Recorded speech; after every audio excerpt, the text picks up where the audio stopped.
Halo teman-teman semua, selamat datang di Lembaga Bimbingan Belajar CIC Purwokerto. Gimana nih kabarnya kalian? Semoga lagi pada sehat semua ya.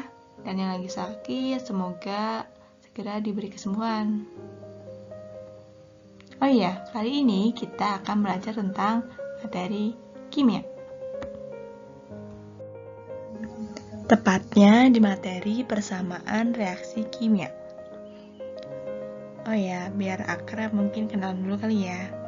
Jadi, kali ini kalian belajar bareng Miss Caca.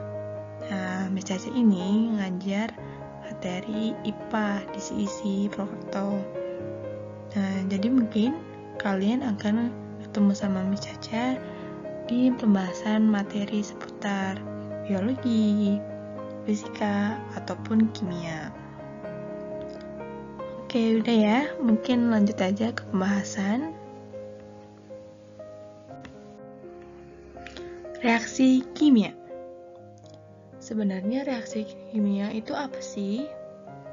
Reaksi kimia merupakan peristiwa perubahan zat dari zat-zat yang bereaksi atau reaktan menjadi zat-zat hasil reaksi atau produk. Nah, secara singkatnya, reaksi kimia dapat digambarkan seperti ini. Nah, di sini A plus B ini merupakan yang namanya reaktan atau zat-zat yang bereaksi, sedangkan C plus D merupakan produk atau zat-zat yang dihasilkan oleh zat reaktan. Oh iya, dalam reaksi kimia, reaktan selalu berada di sebelah kiri, sedangkan produk berada di sebelah kanan. Nah, lalu contoh dari reaksi kimia itu apa, Miss? Nah, contohnya adalah reaksi fotosintesis pada tumbuhan, dimana kalau reaksi fotosintesis itu seperti ini. 6CO2 akan bereaksi dengan 6H2O menghasilkan C6H12O6 plus 6O2 atau singkatnya 6 molekul karbon dioksida yang bereaksi dengan 6 molekul air itu akan menghasilkan 1 molekul gula dan 6 molekul gas oksigen. Itu. Nah, tadi kan kita udah tahu contoh dari reaksi kimia. Selain itu, kita juga harus tahu nih simbol-simbol yang ada di suatu reaksi kimia. Contohnya ini. Nah, ini ada angka yang warnanya hijau ya. Ada 3. Nah, ini merupakan yang namanya koefisien, yaitu bilangan yang terletak di sebelah kiri suatu unsur atau senyawa. Nah, selain itu ada juga angka yang warnanya biru. Nah, ada 6 ya. Ini. Nah, ini merupakan yang namanya indeks, yaitu bilangan yang terletak di sebelah kanan bawah suatu atom. Jadi beda ya antara koefisien sama indeks. Dan yang terakhir ada huruf yang warnanya ungu nih, ada 4. Nah, huruf ini merupakan simbol dari wujud zat. Nah, biar nggak bingung, disulangi lagi ya bedanya antara koefisien sama indeks. Jadi, kalau koefisien itu bilangan yang berada di sebelah kiri suatu unsur atau atom.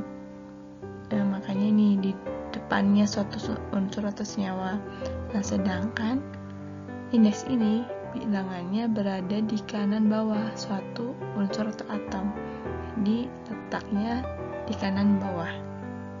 Gitu ya.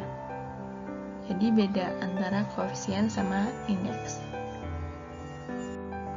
Nah, untuk wujud zat ini, kalau di reaksi kimia itu ada 4. Kalau misalkan ada simbol S, itu kepanjangan dari solid yang artinya bentuknya berupa padat. Yang kedua itu simbolnya L. Nah, itu kepanjangannya adalah liquid atau bendanya berupa cair. Yang ketiga itu ada Aq. Itu kepanjangannya aqueous, yang artinya bendanya atau zatnya itu berupa larutan.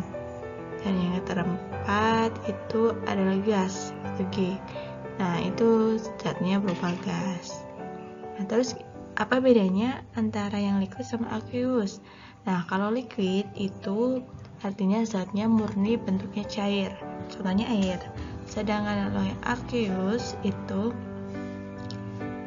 jadi kayak benda padat, zat padat, misalkan zat Fe itu dimasukkan ke dalam air sehingga terbentuknya larutan Fe gitu. Nah, contohnya kalau di reaksi ini gini ya. Nah, di sini CO2-nya simbolnya G. 6O2-nya juga G, berarti CO2 sama O2-nya itu bentuk zatnya gas, sedangkan yang ini H2O, L ya, berarti liquid atau cair. Dan yang C6H12O6 itu S, artinya zatnya berupa padat. Nah, tadi kan udah belajar ya simbol-simbol yang ada di suatu reaksi kimia. Nah, untuk selanjutnya kita akan belajar tentang persamaan reaksi kimia. Nah, jadi suatu reaksi kimia itu dianggap sempurna apabila jumlah atom reaktan itu sama dengan jumlah atom produk. Atau singkatnya ya, jumlah atom yang di sebelah kiri itu harus sama dengan jumlah atom yang sebelah kanan. Nah, ini contohnya reaksi fotosintesis ya. Jadi atom C yang di sini itu harus sama yang di sini. Jumlah atom O yang di sini itu harus sama yang di sini. Dua ini. Itu cuma hanya ini kan.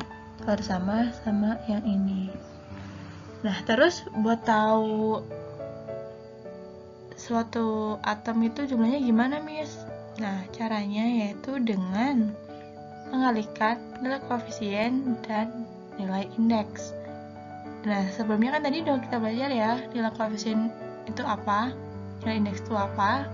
Jadi nilai koefisien itu kan nilai yang ada di sebelah kiri.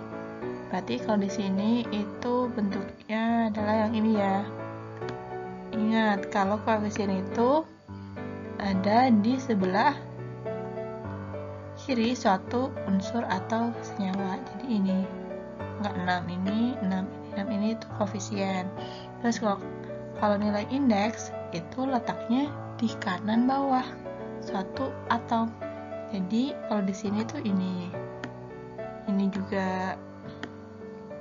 Nah, yang angkanya kecil di kanan bawah ini yang indeks ya. Nah, terus buat cara gitu nih gimana? Langsung aja kita kasih contoh yang 6CO2. Nah, jumlah atom C-nya itu kita pakai rumus yang ini ya. Nah, koefisiennya berapa? Berarti kan 6 ya. Dikali indeks. Nah, indeks di sini kalau di sini kan nggak ada angkanya ya ini. Nggak ada angkanya dia yang dicek. Nah, kalau nggak ada angkanya itu berarti nilainya itu 1. Nah, jadi jumlah atom C-nya 61 berapa? 6. Terus buat yang atom O. Nah, atom O ini indeksnya koefisiennya berarti kan 6 sama ya. Untuk indeksnya berarti yang ada nempel dengan O berarti kan 2. Jadi hasilnya yang kali 2, 12. Oh iya, jadi kalau nilai koefisien itu berlaku untuk angka huruf ya, atau unsur atom yang ada di belakangnya. Jadi kalau ini 6CO2, berarti angka 6 ini itu koefisiennya si C maupun si O gitu. Terus misalkan di belakangnya ada H atau atom lain, berarti atom H itu juga koefisiennya sama, yaitu 6. Oke, kalau udah lanjut ke contoh yang nggak ada nilai koefisiennya kayak gini.